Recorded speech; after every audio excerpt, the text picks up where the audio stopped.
अगर भयानक से भयानक विपत्ति को ऐसे न नष्ट कर दे तो बता देना, कृष्णाय वासुदेवाय हरे परमात्मने प्रणतः क्लेश नाशाय गोविंदाय नमो। इसका जप करो।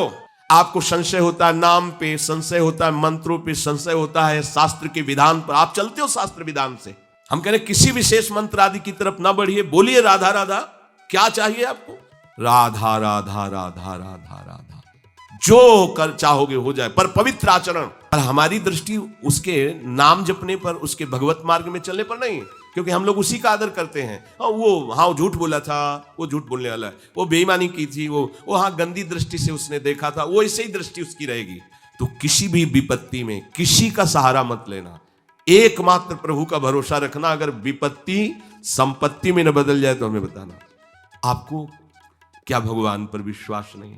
क्या आप प्रभु के नहीं हैं? क्या आपको प्रभु ऐसा प्यार नहीं करते? पर आप प्रभु के ऐसे आश्रित नहीं होते, इसीलिए आपको अनुभव में नहीं होता। मंत्रों पर अविश्वास मत करो, नाम पर अविश्वास मत करो। तुम अनुष्ठान को जानते ही नहीं कैसे किया जाता है। एक कामना की पूर्ति, तुम विश्व की कामना की पूर्ति कर सकते हो, विश्व की कामना की पूर्ति। बोले आप क्यों नहीं कर लेते? क्योंकि हम विश्वात्मा की कामना किए हुए हैं, हम विश्व की नहीं। हम जिस बात की कामना किए हुए हैं उसके लिए विश्व का विस्मरण करना है। मन मन की रुचि जान नेह विधि अनुसरें। हम प्रियालाल की मन की बात जानकर उनकी सेवा में रत होना चाहते हैं। नहीं, नाम और मंत्र में इतनी ताकत है, आप उसको समझ नहीं पाए।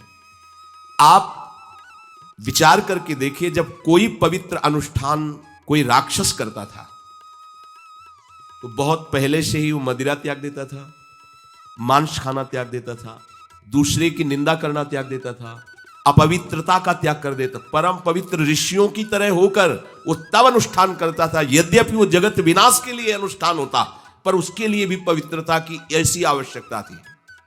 अब आप बेविचार करो, शराब पियो, मांस खाओ, गंदे आचरण करो और बोलो हमने राधा राधा कहा लेकिन काम नहीं बना। वो बोल रहे थे कि कितना भी बड़ा संकट हो, फिर बोल रहे हैं। अगर भयानक से भयानक विपत्ति को ऐसे न नष्ट कर दे तो बता देना, कृष्णाय वासुदेवाय हरे परमात्मने प्रणतः क्लेश नाशाय गोविंदाय नमो। इसका जप करो। और जब तक तुम्हारा काम पूरा ना हो जाए ब्रह्मचर्य से रहो। झूठ मत बोलना, मदिरा मत पीना, मांस मत खाना, और ना काम हो जाए तो हमें बताना कि भारी से भारी विपत्ति का नाश करके भगवान श्री कृष्ण का आश्रय उसे ऊंचे उठा देगा, इस जगत की धरा से उठा देगा। विश्वास नहीं? आप मदिरा पियो, मांस खाओ, व्यभिचार करो, सोचो 1-2 लाख महात्मा को दे देंगे, हमारी कामना पूर्ति हो जाएगी। बिल्कुल भूल में मत रहना। आपको संशय होता है नाम पे, संशय होता है मंत्रों पे, संशय होता है शास्त्र के विधान पर, आप चलते हो शास्त्र विधान से? कहां चलते हो? अरे हम जब कह रहे हैं कोई राक्षस भी अनुष्ठान करता था तो वो इन नियमों का पालन करता था। इतना अनुष्ठान में कि मेघनाथ को पैरों से मार रहे हैं बंदर भालू, पर वो ना मंत्र छोड़ रहा है, ना हिल रहा है, ना उनकी तरफ देख रहा है। इतना सहनशील होना चाहिए अनुष्ठान के लिए। किसी कामना की पूर्ति के लिए सांगोपांग अनुष्ठान करो, भला कामना की पूर्ति ना हो जाए? नहीं। आप शास्त्रों में पढ़ के देखो, संतान उत्पत्ति के लिए कैसे व्रत, पयोव्रत का कैसे अनुष्ठान किया। पवित्र रह करके इतनी इतनी मात्रा में ये आहार लेना है। इस मंत्र का जब भगवान गर्भ में आ गए, क्या चाहिए तुम्हें? भारी से भारी विपत्ति को दूर करने के लिए आर्त भाव से पुकारो भगवान को। तुम्हें धनी बनना है, अनुष्ठान कीजिए। हम कह रहे किसी विशेष मंत्र आदि की तरफ ना बढ़िए, बोलिए राधा राधा। क्या चाहिए आपको? कृष्ण कृष्ण बोलिए। सब मंत्रों का सार है नाम में, आप बोलिए तो नाम। पवित्र होइए, गंदे आचरण छोड़िए। क्या चाहिए आपको? भगवान का नाम जहां गूंजता है वहां ऐश्वर्य अपने आप चरणों में लौटता है। अब छल कपट करो, हिंसा करो, गंदे आचरण करो, सोचो हम बहुत बड़े धनी बन जाएं, तो दुष्कृति का फल दरिद्रता और दुख होता है। सुकृत का फल ऐश्वर्य और सुख होता है।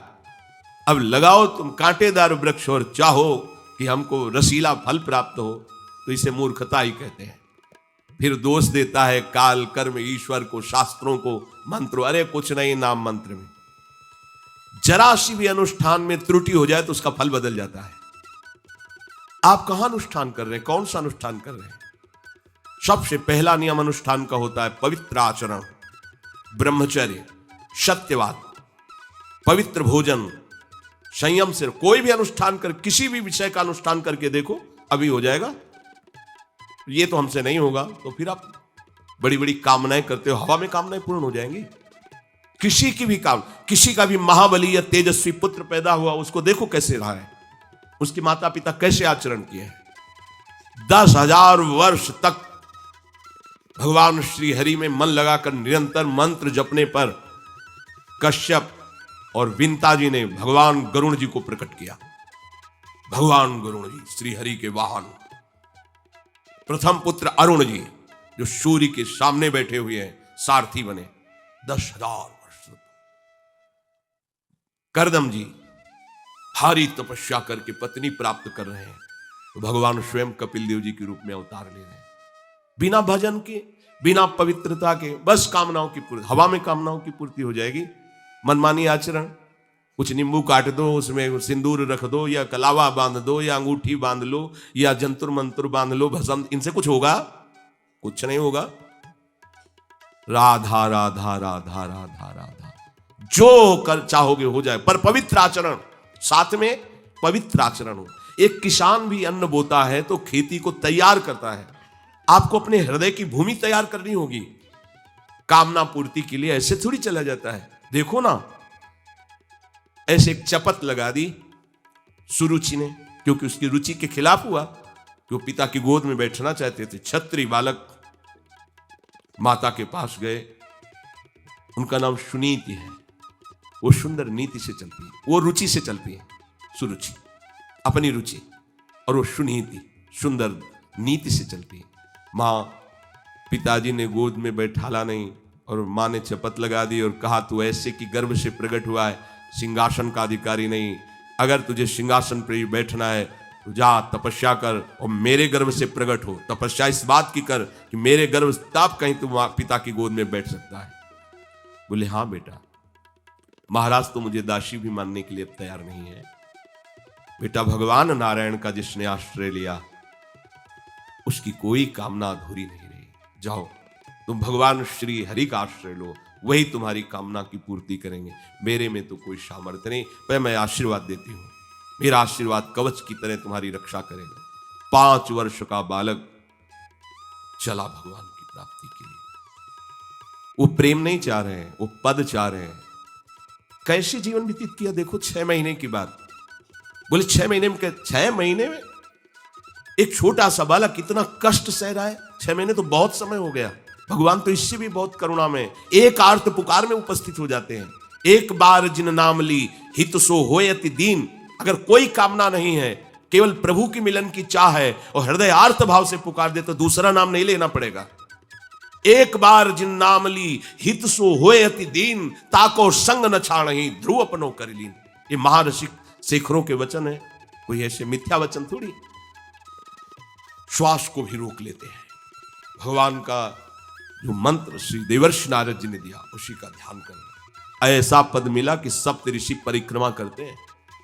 ना उनके पिता को मिला, ना उनके पितामह को मिला। इसके आगे तो है ही नहीं। उत्तानपाद, महाराज मन, ब्रह्मा, बस ऐसा पद मिला कि किसी को पद नहीं मिला।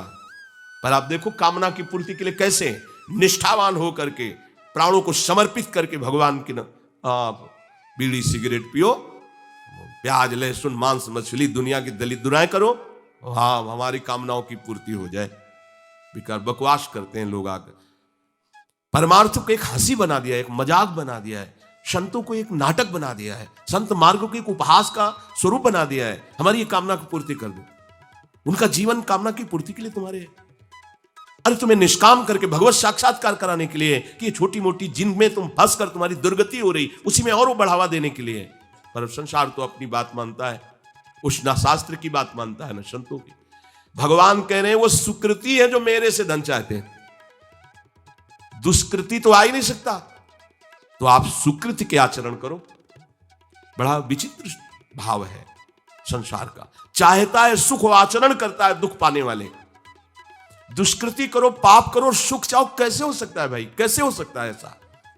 तुम सोचो हम अपने बल से कर लेंगे, तुम्हारा बल काम नहीं करेगा। जब थोड़े दिन की स्वतंत्रता दी जाती है, जाओ आप 50 वर्ष, 60 वर्ष, 80 वर्ष आपको समय मिला है, आप चाहे घोर पापाचरण कर लो और चाहे बहुत बढ़िया तपस्या भजन पुण्य कर लो, छूट है, आपको विघ्न नहीं पहुंचाया जाएगा। हां, कोई महत अपराध कर दोगे तो फिर तो बख्शा नहीं जाएगा। साधो ज्ञान तुरंत भवानी, कर कल्याण अखिल के हानि। अगर कोई महत अपराध बन गया तब तो, नहीं तो छूट है तुम्हारी, कमा लो जो कमाना चाहते हो, पापाचरण या पुण्य जो कमाना चाहते हो। तो आपको लगता है कि आदमी बड़ा सुखी दिखाई दे रहा है, बेईमानी करता है, पापाचरण करता है, छूट दी गई है भगवान की तरफ से। ये कर्म भूमि है, तुम कर्म कर सकते हो, अच्छे या बुरे दोनों की छूट है। तुम भगवान का भजन करके नारायण बन सकते हो, नारायण स्वरूप में स्थित हो सकते हो। तुम गंदे आचरण करके भूत प्रेत बन सकते हो, सुअर कुत्ता बन सकते हो, और भी नीची योनियों में जा सकते हो। तुम स्वतंत्र हो इस समय, जो चाहो कर सकते हो। ये हरि योनि को छूट नहीं, केवल मनुष्य योनि को छूट है। और तो सब अपने विवश होकर कर्मों को भोगना ही पड़ेगा, चाहे वो देवता क्यों ना हो। सावधान हो जाओ, भगवान ने छूट दे दी। ये यहां नहीं कह रहे कि तुम निष्काम ही होकर हमारी शरण में आओ। बड़े कृपालु जगत पिता है ना, वो कह रहे हैं कि आर्तो जिज्ञासुरर्थार्थी ज्ञानी चो भरतर्षभ। मान लो बहुत दुष्कृति है, बहुत गंदे आचरण वाला है, और उसको किसी भी संयोग से भगवान में रुचि हो जाए, अब उसे दुष्कृति नहीं कहा जाएगा। अपने लोगों की यही कि अगर जीवन में कभी पीछे हमने उसको कोई ऐसा आचरण करते, तो जीवन भर यही उसी आचरण को देखेंगे हम, ये वो गंदा आदमी है जिसने ऐसा किया। भाई एक तरंग आई थी, उस तरंग में उसके द्वारा वो गलती हो गई, इसके बाद वो भगवान की शरण में वो सुधार, वो महात्मा बन जाएगा। पर हमारी दृष्टि उसके नाम जपने पर, उसके भगवत मार्ग में चलने पर नहीं, क्योंकि हम लोग उसी का आदर करते हैं। वो झूठ बोला था, वो झूठ बोलने वाला है, वो बेईमानी की थी, वो गंदी दृष्टि से उसने देखा था, वो ऐसे ही दृष्टि उसकी रहेगी। नहीं, ऐसा नहीं। दुष्कृति आचरण करने वाला किसी संयोग से यदि उसकी भगवान नाम में रुचि हो गई, सत्संग में रुचि हो गई, भगवान का आश्रय ले लिया, तो भगवान कहते साधुरेव समंतव्य। अब उसे साधु मानो, बड़ा पुण्यात्मा है, क्योंकि वो मेरे आश्रय में आ गया, मेरी शरण में आ गया। भगवान कृपा करके ये 4 बातें कह रहे हैं। अगर आपको कोई भारी से भारी संकट है, चाहे जितना बड़ा संकट हो, कई घटनाएं अपने जीवन में हमने देखी, आश्चर्यमयी घटनाएं, जो बिल्कुल बस केवल भगवान ही बचा सकते थे। मुरारी शरण जी और कई संत अपने गिरिराज जी की परिक्रमा में रात्रि में गए थे। 2 बजे के लगभग वापस आ रहे थे हाईवे से, और ड्राइवर सो गया, और डिवाइडर उस पे गाड़ी ऐसे एकदम जो राधे श्याम, बिल्कुल रफ्तार से गाड़ी चल रही, एकदम ऐसे, एकदम आवाज जोर से प्रभु की इच्छा से निकला, राधे श्याम। गाड़ी बंद, ऐसे ड्राइवर बार बार सबसे हाथ जोड़ के कि पहली बार ऐसी गलती हुई, मैं सो गया, पहली। वो समझा कि पीटे, हम कुछ नहीं, ना कोई पीछे से गाड़ी आई। अब इंजन कैसे बंद हुआ, वो गाड़ी वहां कैसे रुक गई, केवल प्रभु। इसका हम कोई महत्व नहीं रखते कि कोई बड़ी बात है। अरे जीवन उनके हाथ में, आज ले लें या कल ले लें, लेना, ये जीवन उनको समर्पित है। जैसा अगर आप संकट में हैं, पुकार के देखिए राधा, पूरा दृश्य बदल जाएगा। पुकार के तो देखिए, पर बिना अपनापन हुए पुकार नहीं सकते आप उस समय। अरे दैया रे, ऐसे राधा नहीं निकले, अरे बाप रे, ऐसे राधा नहीं निकलेगा, क्योंकि तुम्हारे दैया और बाप है ना। हाँ, हमारे तो यही है जो कुछ है, राधा। दर्शन करने राधा वल्लभ जी के जा रहे थे, शराब पिए मोटरसाइकिल से, उधर से कोई आ रहा था, हमारे दोनों पैरों के बीच में पहिया मोटरसाइकिल, रफ्तार से आ रहा था। बस ऐसे, अब आगे हाथ रखी जाएगा, जब वो ऐसे, वो जो खोपड़ी सी होती मोटरसाइकिल, ऐसे श्री राधा, ऐसे बंद। बोला बाबा बंद कैसे हो गई? उनका भैया बंद ना हो जाती तो हमें बंद कर देते। तो बोले बाबा हम शराब पिए थे तो हमसे संभली। हम कुछ नहीं कह रहे, आप जाइए। बोले हमें तो आश्चर्य कि बंद कैसे हो गई। तो हम काम जिनकी शरण में हो, कर तुम अन्यथा कर तुम सर्वसमर्थ है। भगवान का प्रताप जगह जगह दिखा है। मतलब कैसे हम तुम्हें बताएं। महुआ से आ रहे हैं ट्रेन में, अब किसी श्रद्धालु ने टिकट दे दी, अब हम ज्यादा पढ़े लिखे तो है नहीं, कक्षा 9 पढ़े, संसारिकता का ज्यादा ज्ञान नहीं, बचपन से इसी में लगे रहे, तो वो तो ज्ञान। अच्छा, उसके कौन पढ़े कि कौन से स्टेशन की क्या, हमें तो भाई टिकट दे दी, लो महाराज आप बनारस की टिकट, तो अपनी झोली में डाल ली और बैठा दिया वो अच्छे वाले उसमें है, हाँ जो भी रूम कहे जाते हो वातानुकूलित कक्ष वो जो होते उसमें, हम तो क्या हमारे पास टिकट है, और आए वो जांच वाले टिकट, हम बड़े गर्व से लिखा कोई टिकट है, वो देखा, बोले स्टेशन कब निकल गए हो, कहाँ बैठे हो तुम, ये जनरल की टिकट है और ये स्टेशन तो कब निकल, कहाँ जाना है, हमका वाराणसी। बोले तुम्हारे पास टिकट तो है नहीं, और अब पावर होता है जब, तो फिर उसमें और हमारी और नई अवस्था उस समय थी 24-28 के बीच की जो अवस्था, वो कुछ बोलने, अभद्र शब्द बोलने वाले, खड़े हो चलो हमारे साथ बोलने, ऊपर एक आदमी नीचे उतरा, अंग्रेजी से उनसे बात की, इतनी बड़ी कागज में टिकट बनवाई, हमें दी, पैसा दिया और कहा सर आप दे, कोई नहीं, कौन है ये, कौन उतर के आ रहा है, कौन सहयोग कर रहा है, हरि जिसके सहारे हैं वो एक एक कदम पर दुलार कर रहा है। अब संकट निवृत्ति के लिए हम प्रभु का आश्रय न लेकर जगत का आश्रय बड़े बड़े चूक कर देते हैं। अमुक है, उनका संबंध हम दृढ़ रखते हैं क्योंकि कभी हुआ तो वो काम आएंगे, धिक्कार है भगवत शरणागत कहला करके किसी अन्य का आश्रय लेना। इतने बड़े मालिक हैं, सर्वत्र सर्वशक्तिमान, तुम्हें और किसी का आश्रय चाहिए? पर ये बात तभी समझ में आएगी जब खूब सत्संग करोगे और नाम जप करोगे। भगवान का आश्रय पल पल पर देखा है, उनका जीवन में दुलार देखा है, बस ये लगा कि भगवान ही बचा सकते हैं, दूसरा कोई नहीं बचा सकता। गंगा किनारे कुछ जगह ऐसी होती है जो ऊपर से एकदम सूखी पपड़ी दिखाई दे रही, वो अंदर भारी दलदल होता है, हम लोग अपनी मस्ती में चले जा रहे हैं, पीछे से आवाज, ए बाबा रुकना, कदम रुकिए, वो दौड़ के आया, बोले बाबा आपको पता है ये यहाँ से देखो आधा किलोमीटर तक दलदल है, फंस जाओगे तो वहीं खड़े खड़े मर जाओगे, कोई निकालने वाला नहीं। ऊपर से सूखी पपड़ी, नीचे पग पग पर प्रभु को देखा है। आर्थ, अगर संकट निवृत्ति कोई कर सकता है तो भगवान श्री हरि कर सकते हैं। आप उनका आश्रय, भगवान उसको अपना कर के कहते हैं बड़ा उदार है, उसने मेरी शरण ली।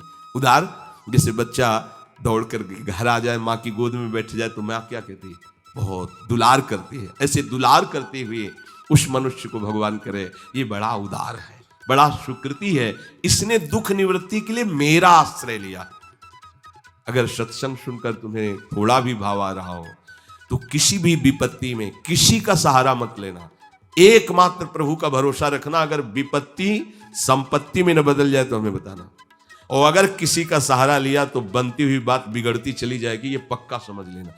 आपको लगेगा कि उनका फोन नंबर कर दें तो एक फोन में सारी बात संभल जाएगी, नहीं भाई, ये लोकवत थोड़ा संभलता नजर आएगा, लेकिन वो बात बिगड़ जाएगी जिससे सारी बात बननी नहीं। बने तो रघुबर ते बने और बिगड़े तो भरपूर, बिगड़ जाने दो। क्यों? इतनी बिगड़ जाएगी तो संभलेगी कैसे? वो बिगड़ते बिगड़ते अंतिम स्टेज पर ऐसा संभाल देगा जितनी संभली थी उससे 1000 गुना बढ़ के। वो बड़ा महामहिम है। अर्थार्थी जो केवल भगवान से अर्थ चाहता है, ठीक है, हमें धन चाहिए भगवान श्री हरि का आश्रय ले, जो चाहिए आप मान लीजिए, पर गलत आचरण कर रहे हो इसलिए आपके ऊपर प्रभाव नहीं पड़ रहा। हमारी बात हाथ जोड़कर हम प्रार्थना करें, मान लीजिए सब कामनाओं से पीड़ित है, सबकी कामनाएं पूर्ण हो जाएंगी। जो इच्छा करी हो मन माही, प्रभु प्रसाद कछु दुर्लभ नाई। पर मांस खाना छोड़ो, शराब पीना छोड़ो, पराई बहन बेटियों के साथ गंदी दृष्टि करना बंद करो, ये गंदे आचरण बंद करो, राधा राधा बोलो, ना पूर्ण हो जाए तो हमें बताना। मनमानी आचरण करते हो, गंदे पापाचरण करते हो, फिर कहते हो कि हमें कुछ दिन राधा नाम जपते हुए अभी लाभ नहीं मिला। लाभ कैसे मिले? आप नीचे से तो ऐसे असाधन कर रहे हो, पापाचरण कर रहे हो, प्रभु की आज्ञा का उल्लंघन करोगे तो कैसे प्रभु प्रसन्न हो जाएंगे तुम पे? हमें किसी से अपना काम बनाना होता है ना, तो उसकी रुचि के अनुसार चलना होता है। एक साधारण व्यवहार की बात करें, हमें आपसे काम बनाना है तो हमें आपकी रुचि देखनी पड़ेगी और आपकी रुचि के अनुसार चलना पड़ेगा। आपकी भावना में हमारी कदर बने तब हमारी बात बनेगी। तो हमारे प्रभु तो पहले ही कहते हैं तुमसे कि ममैवांश तू मेरा है, पर प्रभु की आज्ञा है शास्त्र के अनुसार चलो, जो मैं बोल रहा हूं वैसे ही चलो। ऐसा चलोगे तो तुम्हें धन मांगना ही नहीं पड़ेगा। आपको मजाक लगता है ये सब कथाएं सुनकर, अगर विश्वास हो तो तुम्हें मजाक न लगे, ऐसा तुम्हारे जीवन में भी हो जाए। नरसिंह मेहता जी के पास उनकी बेटी के यहाँ भात भरने के लिए जब चर्चा चली तो अभी लगा कि अगर यहाँ निमंत्रण नहीं भेजेंगे तो बहू को दुख होगा, और निमंत्रण भेजते हैं तो बेइज्जती की बात होगी, क्योंकि सब बाबा जी आएंगे फटे पुराने कपड़े, मजीरा और करताल लिए, और हरि नाम कृष्ण नाम गोविंद नाम कीर्तन करने। अब यहाँ वीआईपी लोगों के बीच में और लोग पूछेंगे कौन है तो कहेंगे समधी, बेइज्जती महसूस होगी। धनाभिमानियों को ये रहता है कि ये तो भिखारी हैं, बाबा जी हैं, इनके सामने क्या बेइज्जती नहीं। तो बोले इतना लिख दो कि वो आएंगे ही नहीं, इतना पर्चा में भात का सामग्री लिख दो कि वो आएंगे ही नहीं। ये बात जमे कि निमंत्रण भी हो जाएगा और नहीं आए, बेटी भी जो बहू है वो भी नाराज नहीं होगी, भाई निमंत्रण तो गया है, पूरा लिख दिया। नरसिंह मेहता जी के पास पत्र गया, उन्होंने देखा, जाके ठाकुर जी के चरण महाराज, क्योंकि भगवान के सिवा कोई आश्रय है नहीं। तैयारी की गाड़ी में, तो अब वहां 10-5 तो संत महात्मा कीर्तन, पूरी मंडली भगवत कीर्तन कर, गाड़ी में बैठ के, अब नरसिंह जी के सिवा उनका कोई था नहीं, और नरसिंह जी के हरि आश्रय। अब जहां नरसिंह जी वहीं, मान लो अपने लोग चलेंगे तो पूरे चलेंगे, जहां चलेंगे। अब कीर्तन करते हुए ऐसा भात भरा था ठाकुर जी ने कि भूतो न भविष्यति, स्वर्ण की वर्षा हुई थी, लिखा है स्वर्ण की वर्षा हुई थी।